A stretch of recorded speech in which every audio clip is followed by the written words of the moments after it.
Today I'm repairing this Philips 42 PFP 5532D/05 42-inch HD plasma TV. I've repaired the 50-inch version of this. It's actually featured in another one of my videos. And the fault today with this one is it turns on, but you don't get anything else after that. And if my notes are correct, this could potentially just be bad capacitors on the power supply, because the other one that I repaired had bad caps on the supply, and I think it's the same power supply used, because this is basically the 42-inch version of the 50-inch one that I repaired a few months back.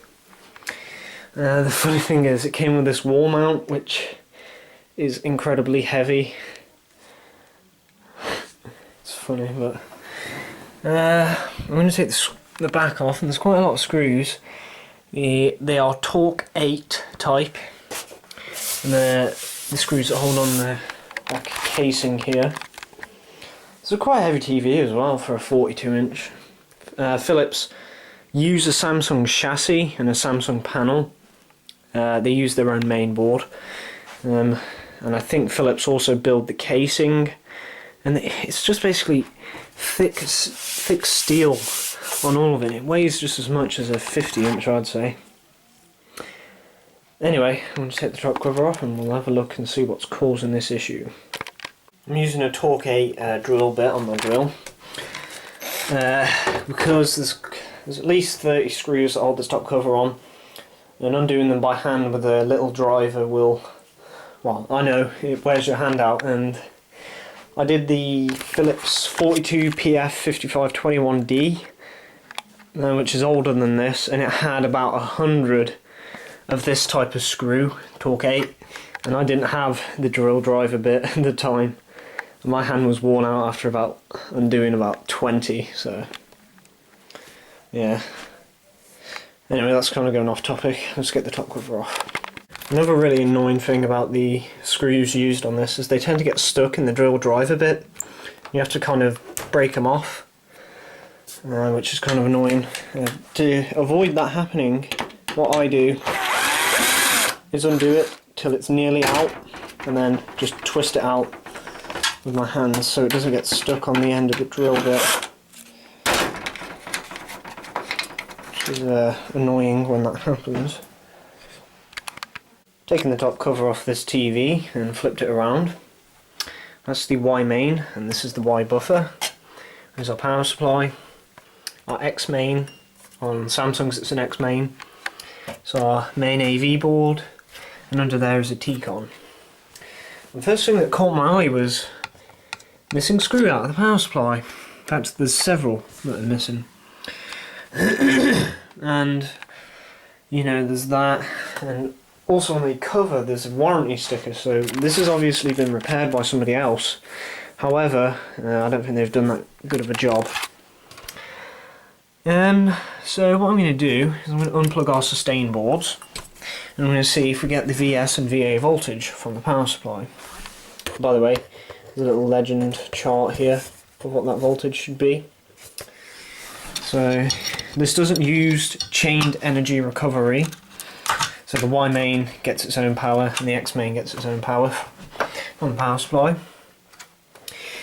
So I'm going to use my multimeter.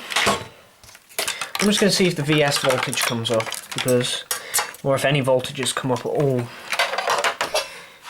Seeing as the power supply has been replaced, I assume that it's been possibly problematic. And this power supply also uses Samsung GF capacitors, which I don't like.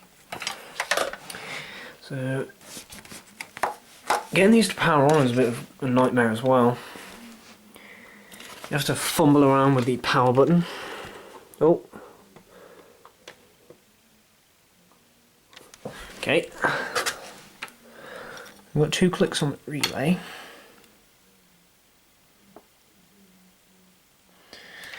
VS is not what it should be, just make sure this is on. You have to unplug it to get it to click again.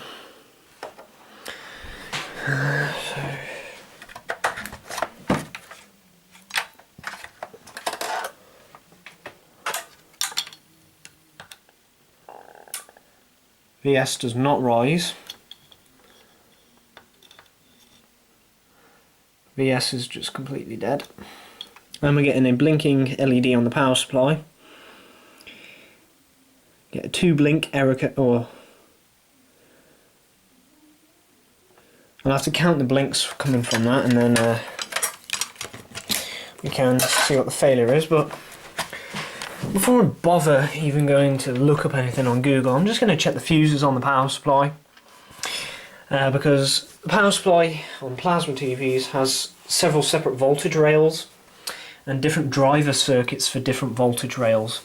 So that fuse will be for the VS more than likely, and that one will be for the lower voltage rails, like the 12 volt or whatever voltage rails are listed on the legend there. I'm going to test those fuses and see if any of them have failed. First one will be this. That's going to be difficult to do. I'm going to set the camera up. When I say set the camera up, I mean bodge it up. There might be a bit of voltage on those caps, but it doesn't matter. VS fuse is good. That fuse is good. Let's test the mains. Of course that's good because we get standby. And I don't know if we can see any other fuses. I don't think there is. Oh yeah, there is. Okay. So it appears that all the fuses are good.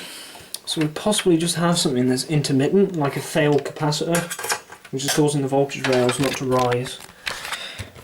I've seen that before on a similar Samsung TV.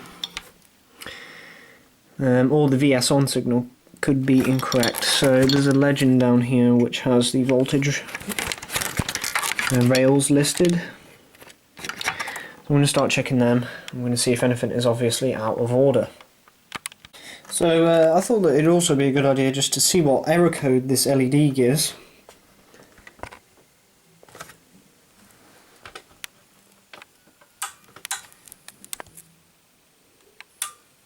One, 2, 3, 4, 5, 6. 1, 2, 3, 4, 5, 6, 7. So it's either a 6/7 or it was a 7 blink error code. I just missed the first blink. So I'm going to see what that comes up with on Google, and to do that I'll find the power supply model number, which is normally something like BN44. There it is.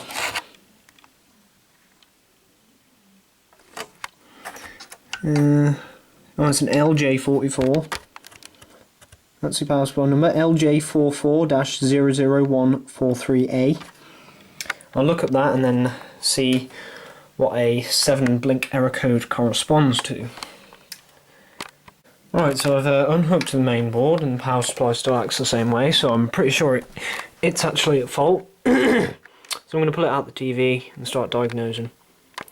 I found something interesting here. One thing you always want to do whenever you unplug a switch and power supply is just make sure the filter caps are drained. And the cap I'm testing here is the cap for the lower voltage rails. Notice it's got 110 volts DC on it. This is the VS and VA cap. Nothing. So for some reason the VS and VA circuit isn't charging. So I'm going to have to start finding out why the VS and VA isn't working.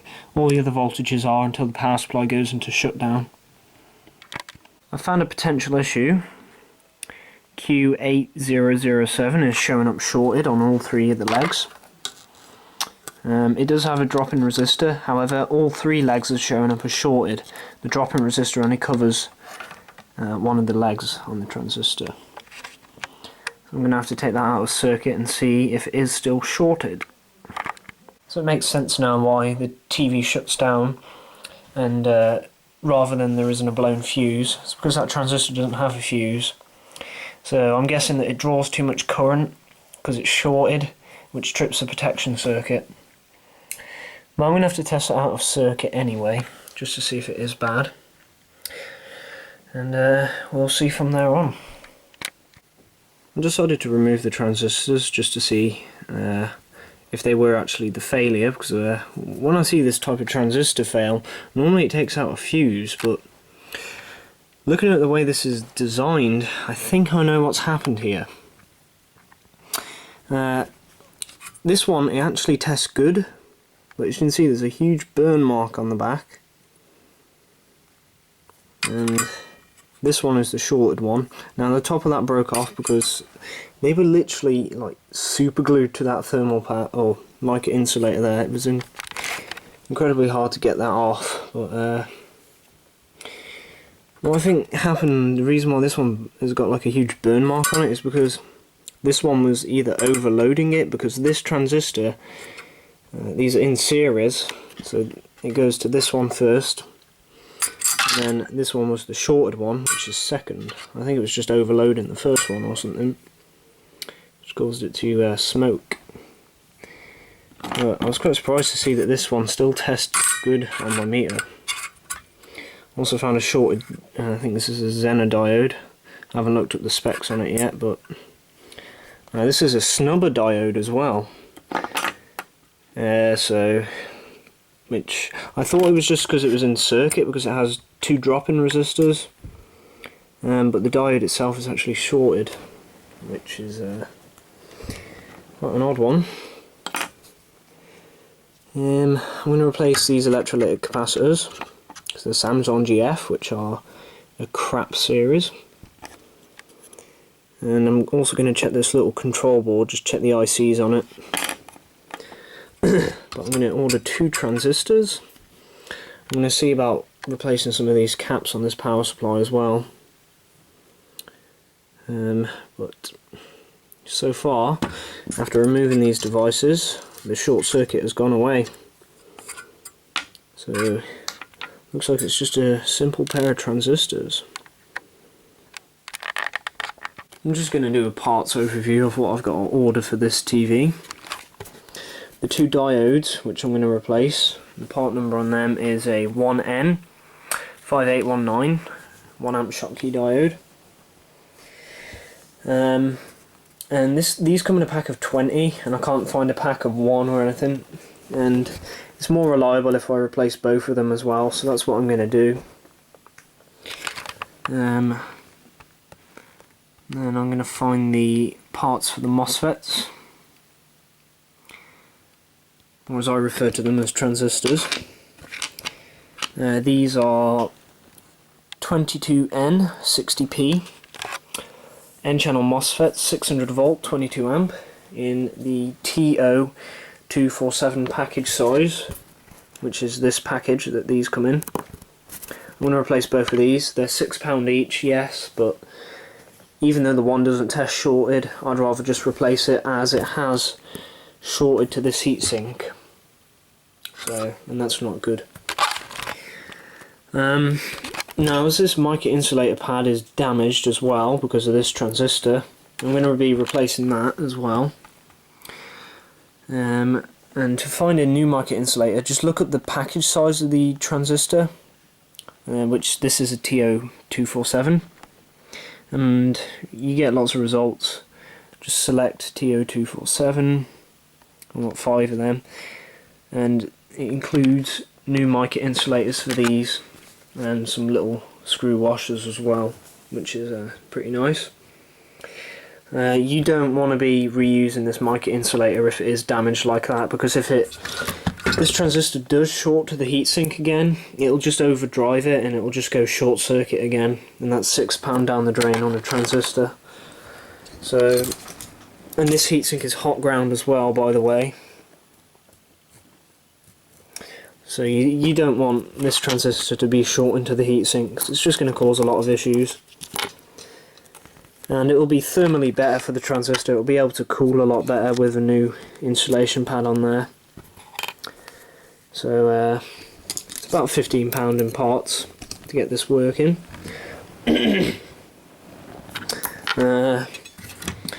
This control board also tests okay.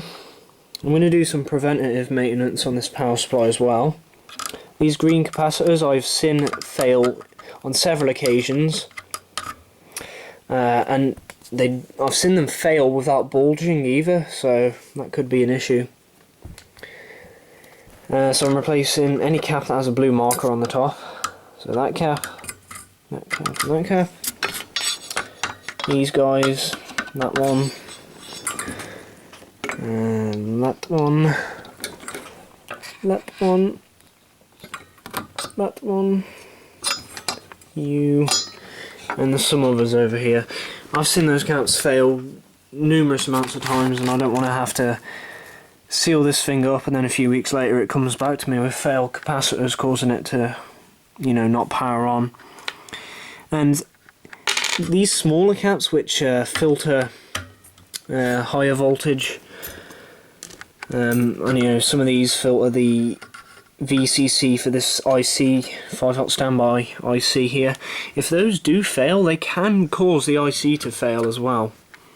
And I've seen similar things on bag caps and net and stuff. So I want to replace these problematic green capacitors.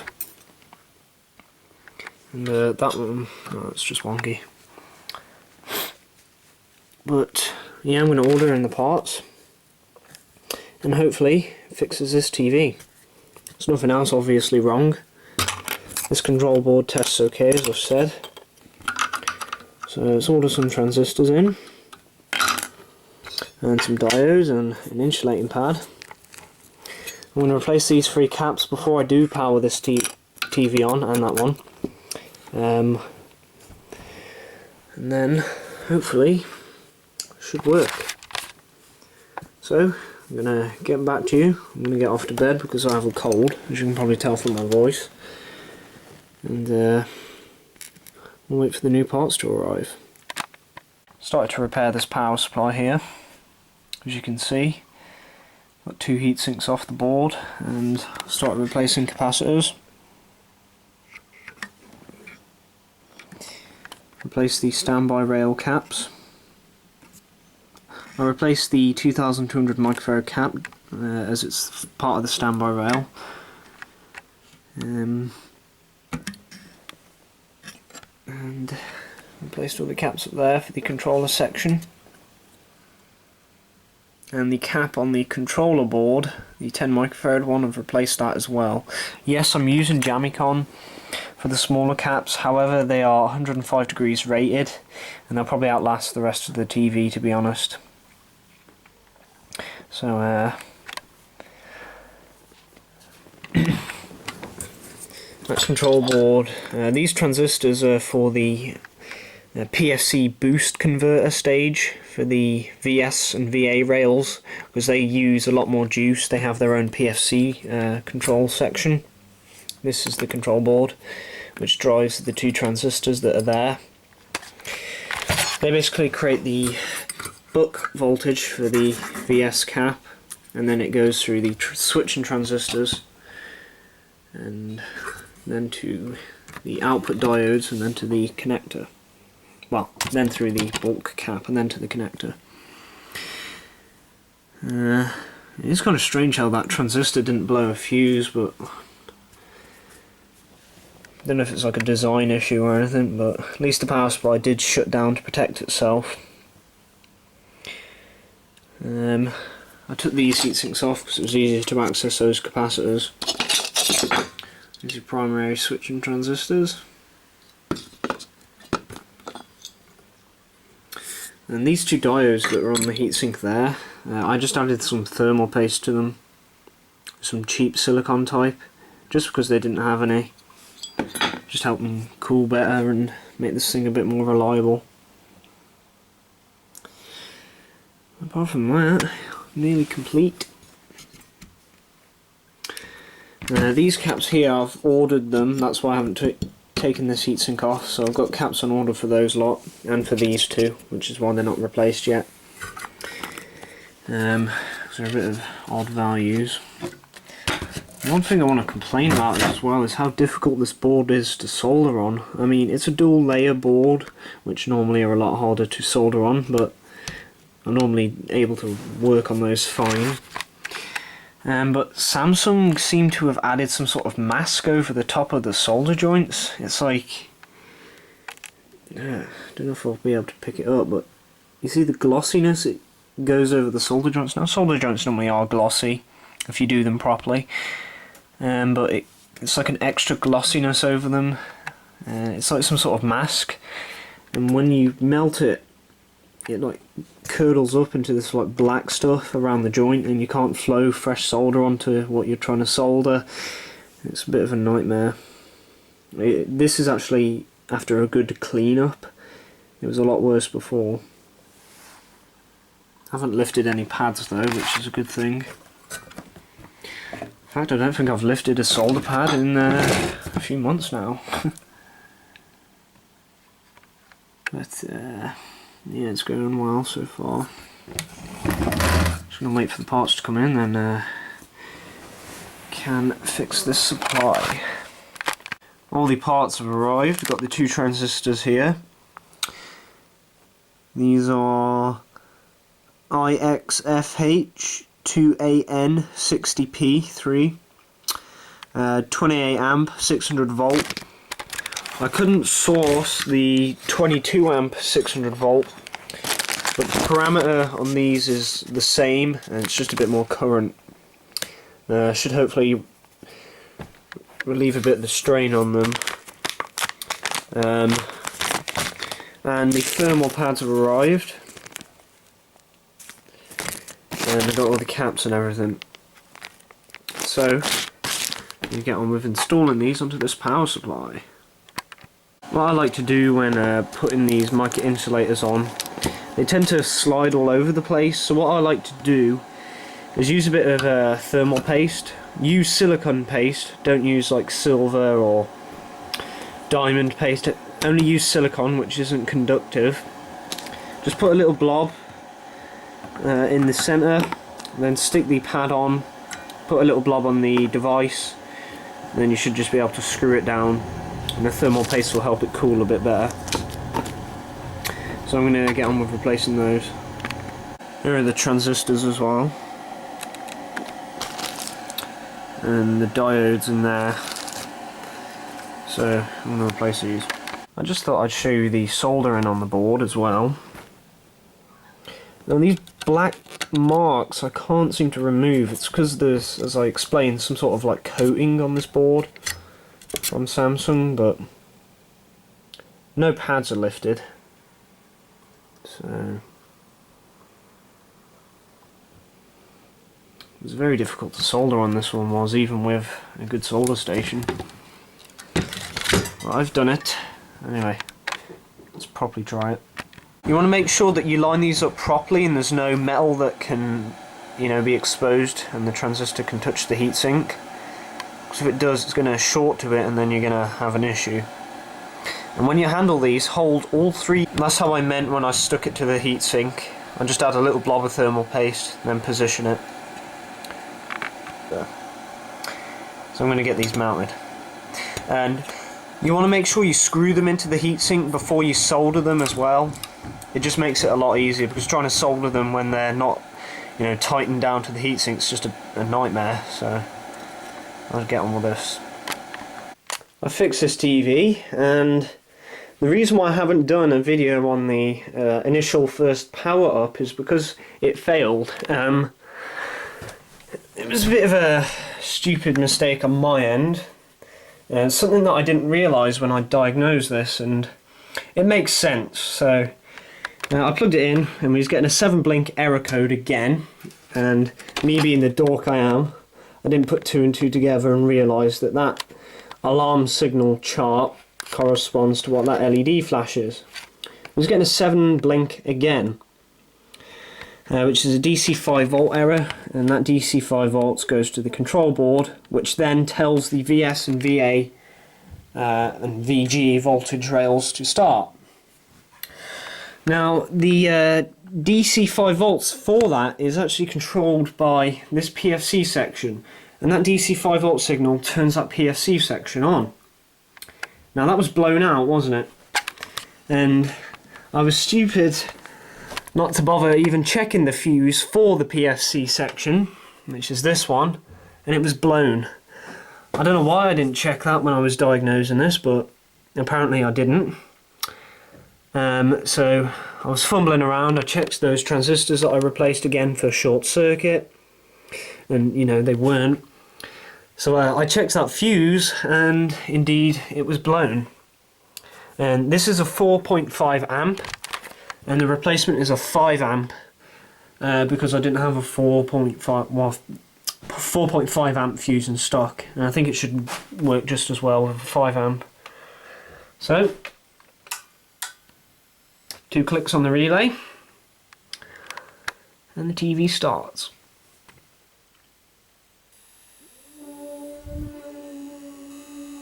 You can hear the sustain boards ramp up. So I'm going to attempt to lift this. This is so heavy. But we have an image on the display and the TV is on. But what a bit of a nightmare that was.